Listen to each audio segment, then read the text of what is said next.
Evening, everybody. How y'all doing? Back here with another one. It's been a while. I do apologize since I've recorded. Let me remove that. First off, I want to start off by saying Happy New Year, each and everybody, each and every one of you. I hope that it's a great year for you, that it's filled with prosperity and joy and goodness, and that your chest keeps on improving. And that's the reason why I've decided to make today's quick video. I wanted to share uh, I guess a personal goal that I've achieved today. A few hours, well, probably like just an hour ago, I managed to beat a seasoned Russian Fide master um, in a 10 plus 5 rapid.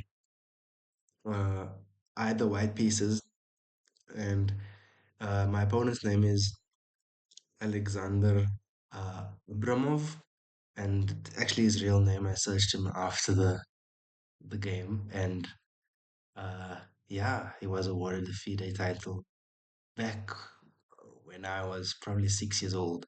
So in 2006, yeah. So I wanted to share this game and how exciting it was. And for the most part, how I thought, I can maybe hold on and fight for a draw. But as the game progressed, more happened. So let's see what happened. In this game, then I had the white pieces and I started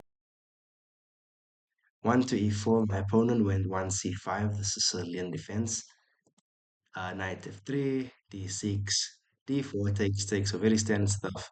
Knight f6, knight c3, mainline theory, knight to c6, and I go bishop g5, and we enter the Rauzer variation.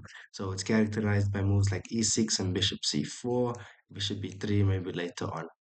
Yeah, so e6, queen d2 then is played just to also solidify uh, bishop here and perhaps prepare queenside castling or to go rook d1. So bishop to e7, bishop to c4, knight takes, knight takes, and already now we are out of book. I mean, at least we're not in any previously played games before. So I'm happy for that because after 9 moves, we're already out of theory somewhat. And now we can play a game because against these top guys, you go into theory, it's really hard to get something. So castles, yeah, I've got the option to go king or queen side castling. I decided to go king side castling to play it a bit safe conservatively.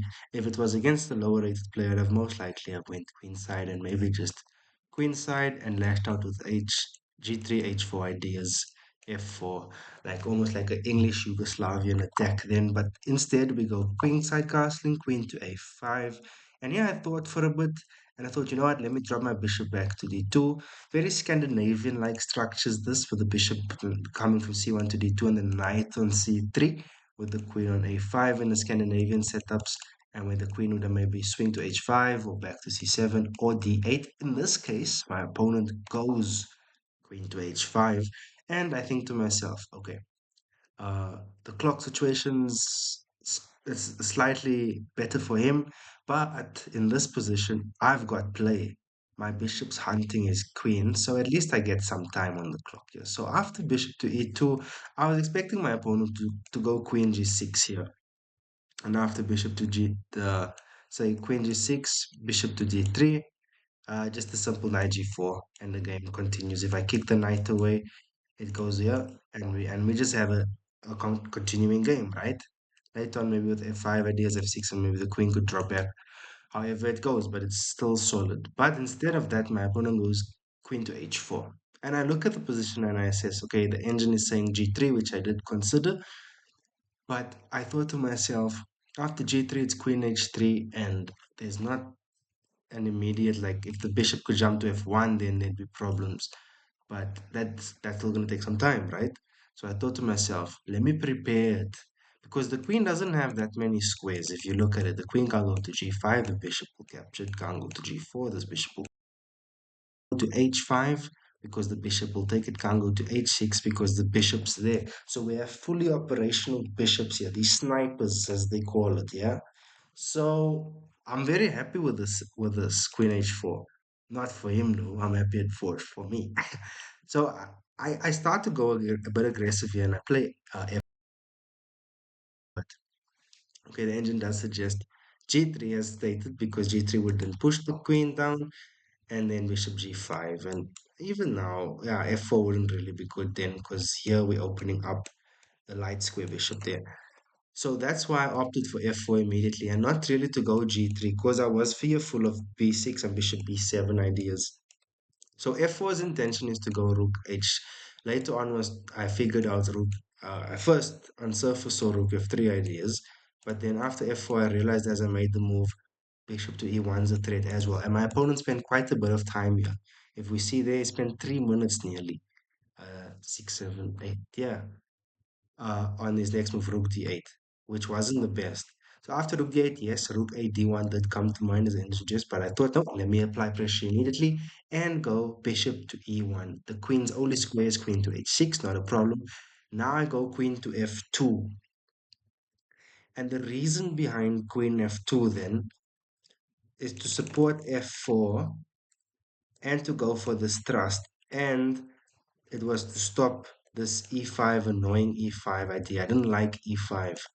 Because if here, say now I went rook here immediately and e5 takes, yes, I get a free pawn, but then it just takes off material. I didn't really like the key pieces on the board now. Uh, d5, which looked scary at first. Initially, I thought I should take, but then it just doesn't do much for me. In fact, I'm worse now. That would solve all black's problems because then I don't have a double E and a F attacking in the center. In fact, now my pawns become isolated islands. So I thrust the pawn forward. My opponent goes knight to d7. And one crucial detail in this position, even though, yes, it is equal, white's got space. And that's very important here. That's something black doesn't really have. Pieces are cramped. Black's pieces are quite cramped. If you look at this box here, the rook is not active, the bishop's not active, this rook's not doing much. This bishop's got some activity, okay. The knight here and the queen's locked out of the game. So even though, yes, equals slightly better for white, for yeah, it's objectively equal. And if you put in an engine, then black will be fine, but anyone's preferring white in this position. So after knight to d7, I play. The engine says bishop d2, and bishop d2 stops this because there's this detail now of bishop to c5, pinning my queen to my king if I make the wrong move. So let's say I go here. Well, now it's just over for me, right? I can't stop that pin. So that's why I went king h1. So if bishop here, which he does not play, but if he went, let's say after king h1, he goes bishop to c5. I just go queen to g3, which was my plan. Queen to g3 or f3, but I would have went g3 and then the game just continues. Or f3 and g4 ideas. But yeah, that was the plan, either f3 or g3. So king h1 and we have g6. And I liked g6 a lot because later on I have dreams of going here, right? But before that, I decide to go knight to b5. And there's a reason I go for knight b5. I thought this attack is done on this side of the board for now. Let me shift to this side. And the reason why, let me give you an example why I go knight b5. If my opponent goes, let's say a slow move, king f8. I have knight c7, but not just that. After rook to b8, I can take the pawn on a7 with my queen. That was this idea behind it. And I felt here, I'm definitely fine, right? I'll just drop back and I'm up a pawn. If here I go queen to a3, probably, I think. Queen to a3, not a3, the bishop a4. So yeah, and then the game continues. And this idea was inspired by a game Magnus Carlsen had when he was very young, when he sacrificed his queen with this taking on a7 idea as well. Well, a lot of material. I'm gonna try and find that game and I'll share it with you. Okay, but my opponent did not play king to f8 after knight b5. My opponent goes knight to c5. And here now the clock situation is basically the same. He's up a few seconds, maybe 20 seconds. But the position's getting tricky now. I go b4, inviting knight to e4 and queen to e3. The knight looks scary there, but it can't do that much actually. It can't go to g3 because it's guarded with the bishop there. So g3 here, can't give this check. It would have been nice because it could fork this and that, but my bishop is there. Can't go there. My bishop's guarding and I got a lot of other pieces guarding. So the knight's not that dangerous, although it does look that way. So after we have bishop to d7 attacking, I decide to go knight c3 and drop it back. And this was a big decision that I had to take because I could go bishop d3 and just hope for the best and play it out. But I wanted to try and confuse my opponent, and I wasn't a fan of that knight, honestly. So after after bishop d7, I want to note detail here. If my opponent went a6, I cannot go c3 um, because of this and the way I took there. It evens up for my opponent, right? I was thinking he could do this even, yeah, but we'll just take there and we would stand better. All right, we have knight to e4, queen to e3, bishop to d7, knight c3 takes. And now rook a to c8 as expected, and I go queen to b3 to protect my b4 pawn as well as my c2 pawn.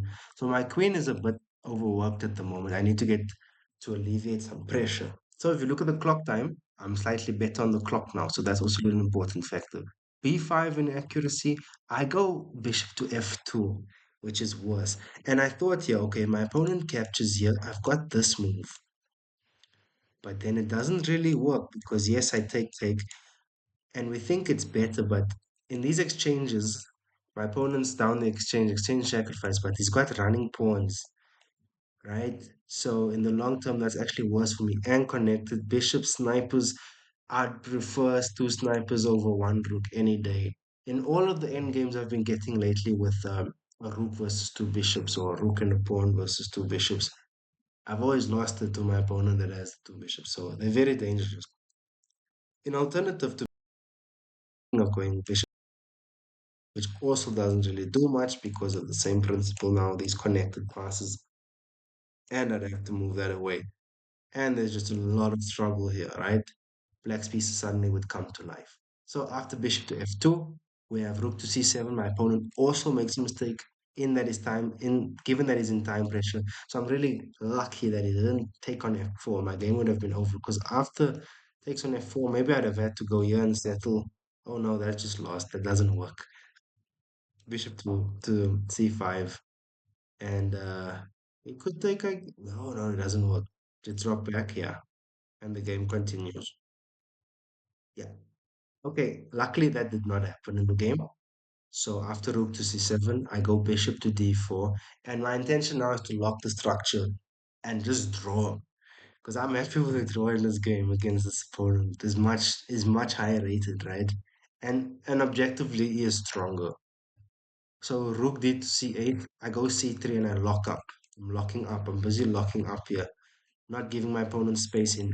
Because I'm realizing now that if I can lock this side of the board, perhaps because I've got a time advantage too, I could maybe do something on this side. Because white's the only one that can really push here. My pieces are pushing forward.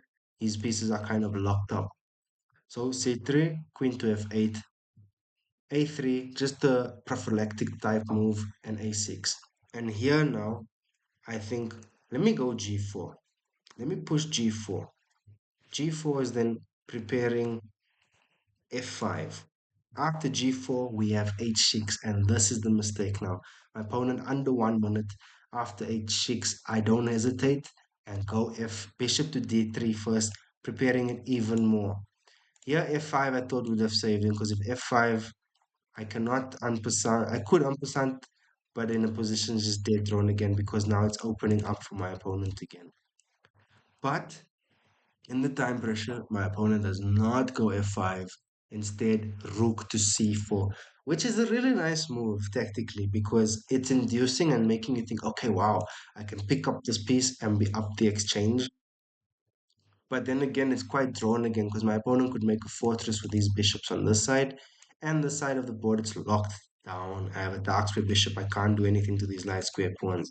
So this would be my opponent's way of saying, let's go for a draw. If anything, now this opens up for him with check. I have to go to g1 ideas. So I hesitated for a bit. Should I take this rook or not? I decided not to, and I thrusted forward with my own plan. f5. After f5, e takes f, g takes f, bishop takes. Perhaps better would have been to take with a pawn, because if I took back here, my opponent wouldn't be obliged to take back with the bishop, and at least keep some material on the board, heavier pieces. But my opponent takes with the heavy piece immediately, so I do take as well, and he has to take back now. So the main detail in this position is my opponent's king is open, and my bishop on d4 is scoping on h8 as well. E6 discoveries are on the table here. A lot of attacks are possible. My queen could drop in, and it's just looking bad for black at this moment. So after g takes f, I go rook to g1 with check. And here, bishop to g5 is advised, and then you just go h4 and be up the piece, right? So either way, it's bad for black. But my opponent goes king to h7, and in this position, I find the move queen to c2, which is very important because now this pawn is not can't be defended by any piece. The rook can't defend it. The queen can't defend it because it's on a dark square. It can't swing to c8 because the rook's there. So now my opponent will have to go back, but my opponent decides to do one little trick by taking my bishop on d4, but you do not take here, otherwise you just lost. You start by giving the check, removing yourself from the c file, right? And the opponent has to go to h8, only move, and then capturing. So now we up the exchange, and the position's much better. Bishop to g5, rook g to f1, going for the f7 pawn, king to g7, e6. I don't mind just trading off pieces here. If we trade off, this is a winning endgame. We have f6, and this pawn falls on on d5, rook to d8, and now we have queen to b7 with check, king to g6, and it was in this position after e7 that my opponent did resign after, uh, yeah, he resigned actually here after this check, but I analyzed it a bit further. But it was after on move 40 that my opponent resigned, because after this, in g6, you're just planning the king, the queen, and the rook with e7, and there's not much to do afterwards. Yeah, my opponent can go there, but you just promote to a queen, make it with check, and you just up too much material, up two rooks, and checkmate is to follow. So position is very bad for black. There's no way to save it. So yeah, guys, just wanted to share that game, and yeah, 2025 is starting off on a good note. Hopefully, we can keep this energy going and try and break into the 2300s ourselves with on the rapid this year. So we'll see how it goes. Thank you for tuning in, guys. If you enjoyed the video, please do and found it inspiring, please do consider liking, commenting, and subscribing. It would mean a lot to me this year. On to 1000 this year. So we're pushing, guys, to give you all great content. Yeah. All right, guys. Have a good evening ahead and take care.